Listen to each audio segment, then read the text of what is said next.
വസ്ത്രം എവിടെ ഇന്നത്തെ?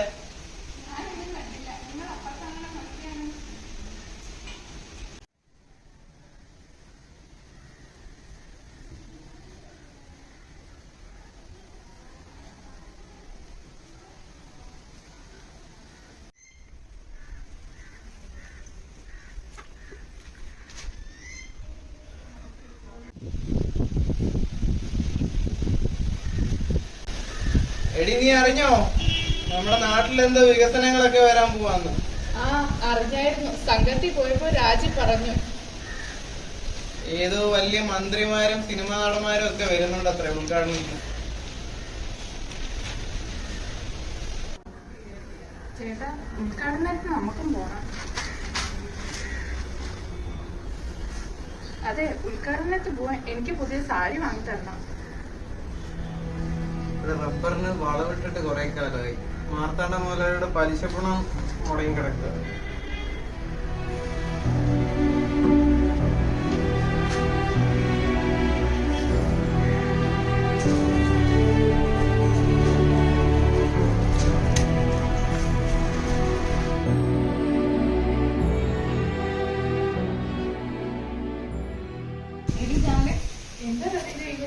ഞങ്ങളൊരു കാര്യം പറഞ്ഞു. സത്യമാണെന്ന് അറിയില്ല. ഇക്ക വന്നപ്പോഴാണ് പറഞ്ഞത്. നീ തെളിച്ച് പറയും. മറ്റേ ബ്ലേഡ് മാർത്താണ്ടനില്ലേ, അങ്ങേക്ക് നമ്മുടെ ഭൂമിയിൽ കണ്ണുണ്ടെന്ന്. മാർത്താണ്ടനും കൂട്ടരും വക്കീലും കൂടെ നിൽക്കുന്നത് കണ്ടായിരുന്നു. അല്ലേ, ഇവിടെ ചോദിക്കാൻ പറയുന്നത് പോലീസ് കോടതിയൊന്നും ഇല്ലേ? അതെങ്ങനെ? ഇവിടുത്തെ SI ആരാ? മാർത്താണ്ഡന്റെ അനിയനല്ലേ? പണവും സ്വാധീനവും കൊടുത്ത് അയാൾ ഇവിടെയല്ലേ കൊണ്ടുവന്നത്.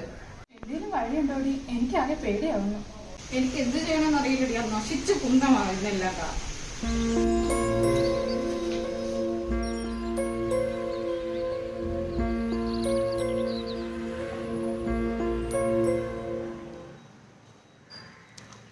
എന്താടി എന്ത് പറ്റി? എന്താ പറ്റിയെന്ന് പറയും. എത്ര നാളെ നമ്മളിനി വീട്ടിൽ. നീ എന്താന്ന് വെച്ച കാര്യം തെളിച്ചു പറയും. എനിക്കറിയില്ല എന്താ നടക്കുന്നതെന്ന്. അപ്പുറത്തെ ഖദീജ വന്നിരുന്നു. എന്നിട്ട് അവളെന്ത് പറഞ്ഞു? ആ മാർത്താണ്ഡന് നമ്മുടെ വീടും പുരയുടെ കണ്ണുണ്ട്, അങ്ങേരെടുക്കാൻ പോവത്രേ. അതെങ്ങനെ ശരിയാകാനാ? ഞാൻ എന്തായാലും മെമ്പറെ ഒന്ന് പോയി കാണട്ടെ. കഴിക്കാൻ എന്തായാലും എടുത്തു വെക്ക്.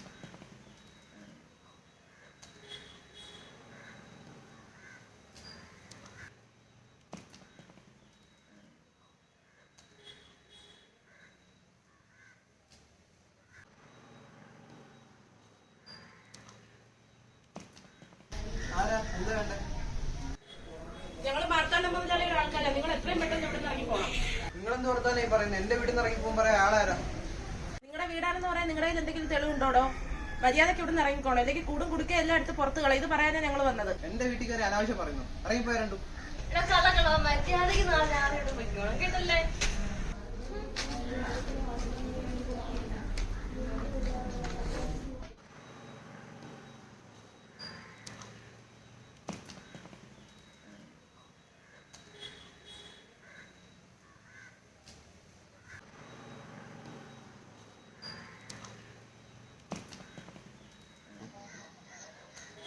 എന്താ ദിവാകര ഇവിടെ? മെമ്പറുടെ ഒരു സഹായം വേണമായിരുന്നു.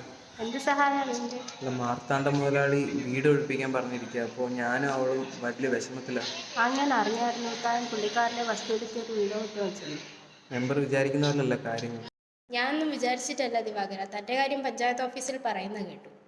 അല്ല മെമ്പറെ, അവർ പറയുന്ന പോലെ അല്ല കാര്യങ്ങൾ. മെമ്പർക്ക് ജാനകിയുടെ കാര്യം അറിയാമല്ലോ. അപ്പോൾ അവളുടെ ചികിത്സയ്ക്കായിട്ട് കുറച്ച് പൈസയുടെ അത്യാവശ്യം ഉണ്ടായിരുന്നു. അങ്ങനെ വീട് ഈട് വെച്ചിട്ടാണ് ഞാൻ മുതലാളിയുടെ കയ്യിൽ നിന്ന് പൈസ വാങ്ങിയത്.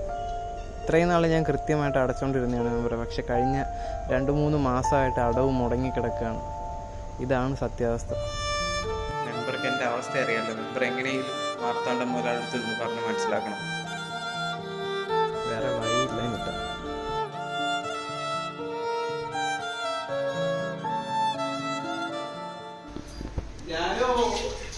വന്നോ? മെമ്പറെ കണ്ടോ? എന്തായി? മെമ്പർ എന്ത് പറഞ്ഞു? എന്ത് പറയാൻ, കാര്യങ്ങളൊന്നും നമ്മുടെ വഴിക്ക് വരും തോന്നില്ല. മെമ്പർ എന്തേലും വഴി പറഞ്ഞോ? മെമ്പർ ആ മാർത്താണ്ഡനോട് സംസാരിക്കാൻ പറഞ്ഞിട്ടുണ്ട്. നീ എന്തായാലും കഴിക്കാൻ എന്തെങ്കിലും എടുത്തിട്ട്.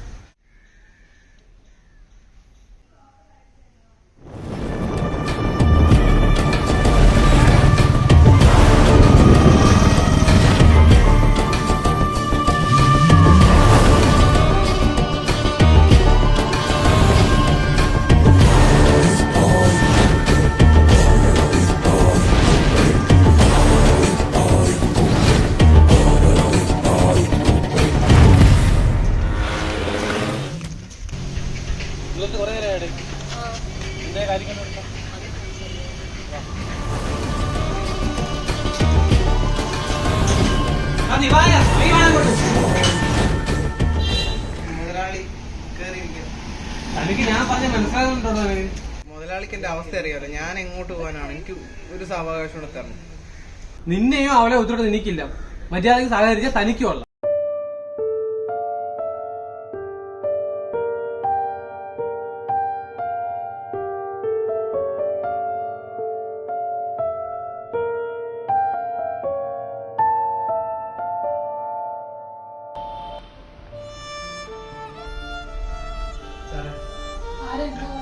മാർത്താണ്ഡ മുതലാളി ഞങ്ങളുടെ വീട്ടിൽ വന്നായിരുന്നു. ഇപ്പൊ വന്ന ആൾക്കാരൊക്കെ ആയിട്ട് കുറെ പ്രശ്നങ്ങൾ ഉണ്ടാക്കിയിട്ടാണ് ഇത് പറഞ്ഞു എത്രയും പെട്ടെന്ന് ഞങ്ങള് കുടുംബമായിട്ട് വീട് ഒഴിക്കണമെന്ന് പറഞ്ഞു. ഞങ്ങൾക്ക് പോകാൻ വേറെ സ്ഥലവുമില്ല, എന്തെങ്കിലും ഒരു മാർഗം ഉണ്ടെങ്കിൽ എന്തെങ്കിലും ചെയ്യണം സാർ. നിങ്ങളൊരു കാര്യം ചെയ്ത് പരാതി ചെയ്ത് തന്നേക്കും, നമ്മളൊന്ന് അന്വേഷിക്കട്ടെ. എന്താ കേസ്? എന്താ സാറിന്റെ ചേട്ടനെതിരെയുള്ള ഒരു കേസാണ് സാർ. തന്റെ പേരെന്താ? ദിവാകരൻ. ഓ, താനാ പുതിയ വിനോദസഞ്ചാര കേന്ദ്രത്തിന്റെ അവിടെ താമസിക്കുന്ന ദിവാനല്ലേ? Okay okay. ഇവനാണല്ലേ സാറേ നമ്മുടെ ഭൂമിക കയറ്റക്കാരൻ. ഓ, നമ്മുടെ മാർത്താണ്ഡ ചേട്ടന്റെ പുരയിടത്തില് തനിക്കും തന്റെ ഓക്കെ തനിക്കും തന്റെ കുടുംബത്തിനും മറ്റെവിടെയെങ്കിലും പോയി താമസിക്കുന്നതിന് നല്ലത്. വെറുതെ എന്തിനാ തന്റെ തടി ഈടാക്കുന്നത്? തന്റെ കുടുംബവുമായിട്ട് നല്ല രീതിയിൽ മറ്റേടത്ത് മാറി താമസിച്ചൂടെ? അത് പറ്റത്തില്ല സാറേ, ഞങ്ങൾ വർഷങ്ങളായിട്ട് അവിടെ താമസിക്കുന്നില്ല. പെട്ടെന്ന് ഒരു ദിവസം ഒന്ന് ഇറക്കി വിടാൻ പറഞ്ഞാൽ ഞങ്ങൾ ഇറങ്ങത്തില്ല. നീ അവിടെ ഇറങ്ങണമെങ്കിൽ നിന്നെ എവിടെ എനിക്ക് അവിടെ ഇറക്കറിയാം.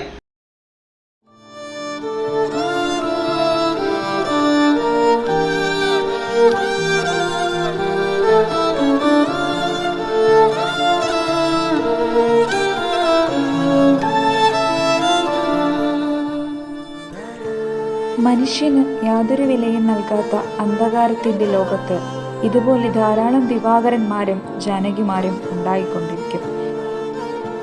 ഇനിയെങ്കിലും ഇത്തരം കൊള്ളരുതായ്മകൾക്കെതിരെ പോരാടുവാനുള്ള ശബ്ദം ഉയരട്ടെ.